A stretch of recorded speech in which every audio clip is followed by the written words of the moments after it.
Bureaucracy യജമാനന്മാരല്ല, ജനാധിപത്യ സേവകരാണെന്ന് ഹൈക്കോടതി. തഹസിൽദാരുടെ കൃത്യനിർവഹണം തടസ്സപ്പെടുത്തിയെന്നാരോപിച്ച് register ചെയ്ത കേസിൽ പട്ടത്താനം സ്വദേശി മണിലാലിനെ കുറ്റവിമുക്തനാക്കിയ ഉത്തരവിലാണ് കോടതി നിരീക്ഷണം. ഉദ്യോഗസ്ഥരിൽ മാനുഷിക സ്പർശം ഉണ്ടായില്ലെങ്കിൽ സർക്കാരുകൾ പരാജയമായി മാറുമെന്നും ജസ്റ്റിസ് PV കുഞ്ഞികൃഷ്ണൻ പറഞ്ഞു. ഷബ്ന സിയാദുണ്ട് ലീഗൽ ഡെസ്കിൽ നിന്ന്. ഷബ്ന, കടുത്ത വിമർശനമാണ് ഉന്നയിച്ചിരിക്കുന്നത്. വിമർശനത്തിന്റെ വിശദാംശങ്ങൾ എന്തൊക്കെയാണ്? വിവരങ്ങൾ.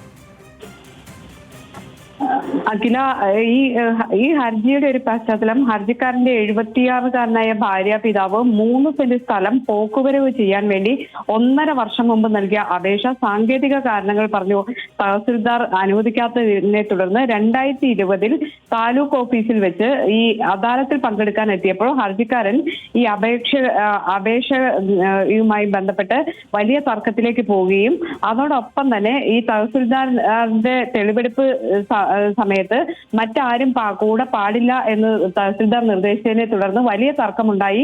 പിന്നീട് ഈ ഉദ്യോഗസ്ഥരെ കൃത്യനിർവഹണത്തിൽ തടസ്സപ്പെടുത്തി എന്നാരോപിച്ചായിരുന്നു പരാതി ഉയർന്നത്. അതിനുശേഷം ഇത്തരം ഒരു കേസ് രജിസ്റ്റർ ചെയ്തു. ഈ കേസ് റദ്ദാക്കണം എന്നൊരു ആവശ്യപ്പെട്ടാണ് ഹർജിക്കാരൻ കോടതിയെ സമീപിക്കുന്നത്. ഈ ഹർജിയിലാണ് ജസ്റ്റിസ് PV കുഞ്ഞികൃഷ്ണൻ ഇത്തരത്തിലുള്ള ചില കാര്യങ്ങൾ പറഞ്ഞത്. തെരഞ്ഞെടുക്കപ്പെട്ട പ്രതിനിധികളുടെ ഭരണത്തിനൊപ്പം ഉദ്യോഗസ്ഥരിൽ നിന്നുകൂടി മനുഷ്യത്വപരമായ സമീപനം ഉണ്ടാകുമ്പോഴാണ് ജനാധിപത്യം വിജയിക്കുന്നത് എന്ന് കോടതി ചൂണ്ടിക്കാണിക്കുന്നു. അതോടൊപ്പം തന്നെ ബ്യൂറോക്രസി ജനാധിപത്യ സേവകരാണ്, യജമാനന്മാരല്ല എന്ന പരാമർശമാണ് കോടതിയുടെ ഭാഗത്തു നിന്നുണ്ടായിട്ടുള്ളത്. സർക്കാരും ജനങ്ങളുമായുള്ള പാലമാണ് ഈ ഇത്തരത്തിൽ ബ്യൂറോക്രസി.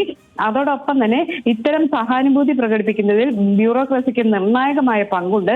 ഉദ്യോഗസ്ഥരുടെ തീരുമാനങ്ങളിൽ മാനുഷിക സ്പർശം ഇല്ലെങ്കിൽ ഈ തെരഞ്ഞെടുക്കപ്പെട്ട സർക്കാരുകൾ പരാജയമായി മാറും എന്ന നിരീക്ഷണമാണ് കോടതി നടത്തിയിട്ടുള്ളത്. ഷബ്ന സിയാദാണ് ലീഗൽ ഡെസ്കിൽ നിന്ന് വിവരങ്ങൾ നൽകിയത്.